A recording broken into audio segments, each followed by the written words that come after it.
Assalamualaikum warahmatullahi wabarakatuh.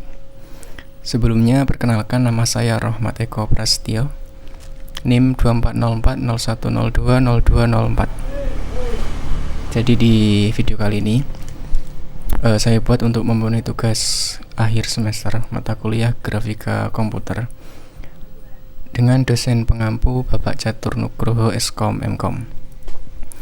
Jadi tugasnya itu yang pertama, kita disuruh untuk menjelaskan tentang OpenGL. Lalu juga kita disuruh untuk membuat contoh grafik OpenGL.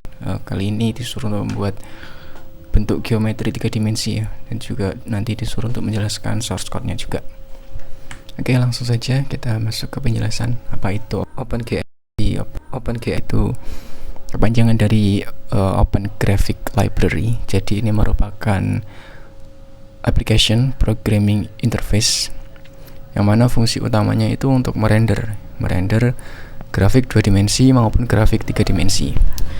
Jadi OpenGL ini suatu library ini yang mana sekumpulan function yang bisa kita akses dan bisa kita gunakan untuk membuat objek visual seperti kotak, segitiga, kubus, bola, animasi bisa juga, dan lain sebagainya. Untuk pengembangan lebih lanjut juga, OpenGL ini bisa digunakan untuk objek visual untuk game 3 dimensi. Seperti itu. Selanjutnya kita masuk ke penjelasan source code-nya ya. Jadi kalau kita sini, kita coba dulu. Jadi ketika sudah di run seperti ini, jadi untuk objek geometri 3 dimensinya sebenarnya saya ini pakai kubus ya, cuman saya kembangkan sedemikian rupa gitu agar berbentuk Rubik. Oke, kita masuk ke penjelasan. Yang pertama, include ini. Jadi ini header ya, untuk menggunakan agar kita bisa menggunakan function yang ada di OpenGL. GL-CLUD ini kepanjangan dari OpenGL Utility Toolkit. Selanjutnya float angle, ini merupakan angle maksudnya. Jadi ini merupakan variabel global yang untuk menyimpan sudut rotasi objek. Ini sudut rotasinya di sini. Selanjutnya void init ini untuk menginisialisasi OpenGL itu sendiri ya. Jadi ini ada GL enable, ini untuk GL enable GL depth ini untuk mengaktifkan depth ya. Jadi agar objek 3 dimensinya itu tergambar sesuai kedalamannya. Lalu ada GL clear color, ini untuk menentukan warna latar belakang pada window ini, pada jendela ini. Selanjutnya ada void draw kubelet. Jadi ini untuk menggambar kubus kecil gitu kan. Jadi seperti yang saya jelaskan tadi, untuk dasarnya itu sebenarnya kubus. Jadi untuk bentuk geometri 3 dimensinya itu kubus kecil-kecil ini. Lalu function ini digunakan untuk menggambar atau membentuk kubus-kubus tersebut. Lalu selanjutnya ini ada warna-warna kubus ya. Jadi warna-warna Rubik klasik itu ada merah, orange, biru, hijau, putih, kuning, seperti itu. Selanjutnya void draw Rubik. Jadi ini untuk menggambar seluruh Rubik 3x3-nya itu. Jadi kan sebelumnya kita sudah buat kubus-kubusnya tuh, kubus-kubus kecilnya. Kalau Rubik 3x3 kan ada 27 Rubik tuh. Jadi kita sudah buat nih. Lalu setelah itu function ini berfungsi untuk menata gitu ya, atau mengatur agar kubus-kubus tersebut berbentuk seperti Rubik gitu. Jadi di sini kita pakai perulangan. Di sini juga ada beberapa function untuk mendukung penataan tersebut, seperti GL push matrix ini untuk menyimpan matrix transformasi. Lalu selanjutnya ada GL translative, ini agar posisi kubusnya itu tidak tumpang tindih gitu. Jadi kalau kita lihat di sini, saya buat kubusnya itu tidak saling menyentuh ya, jadi agak mengambang gitu, antar kubus itu. Oke, selanjutnya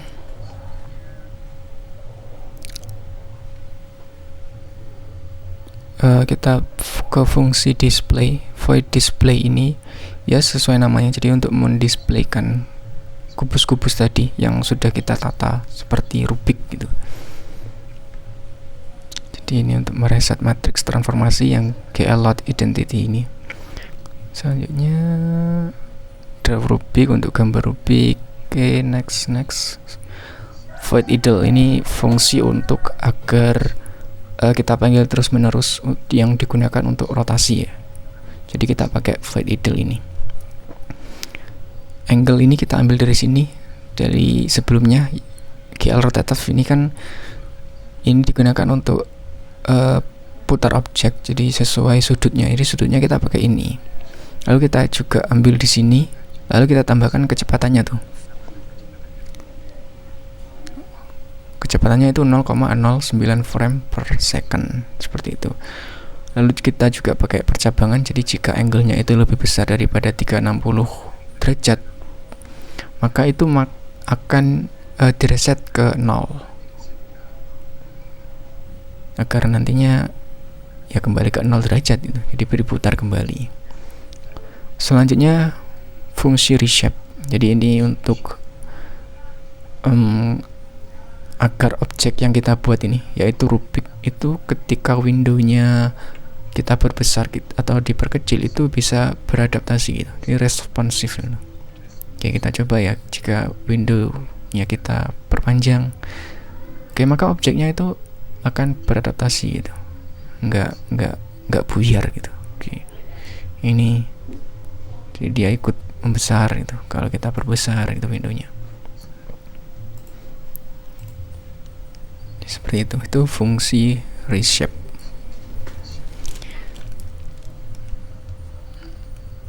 Selanjutnya kita masuk ke fungsi utama. Jadi ini kita panggil aja tadi kode-kode yang sudah kita program ya. Jadi integer main.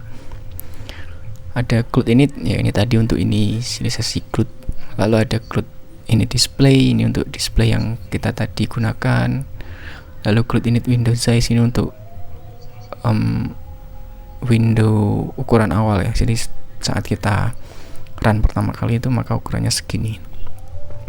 Lalu ada GLUT created window. Jadi ini judul lah, kita Rubik 3x3 nanti muncul di sini nih, jendela judul itu. Lalu selanjutnya init, ini untuk panggil function inisialisasi tadi lah. Lalu GLUT display function ya, itu display tadi. GLUT reshape ini untuk reshape. GLUT idle function ini untuk idle yang tadi, yang fungsi untuk merotasi tadi. Lalu ada GLUT main loop ya, sesuai namanya untuk melooping ya, jadi melooping. Lalu untuk return 0 ini untuk keluar dari programnya. Oke, jadi seperti itu. Mungkin itu saja saya akhiri. Saya ucapkan terima kasih kepada Pak Catur. Semoga video ini bisa memenuhi tugas ujian akhir semester saya. Baik, saya akhiri. Wassalamualaikum warahmatullahi wabarakatuh.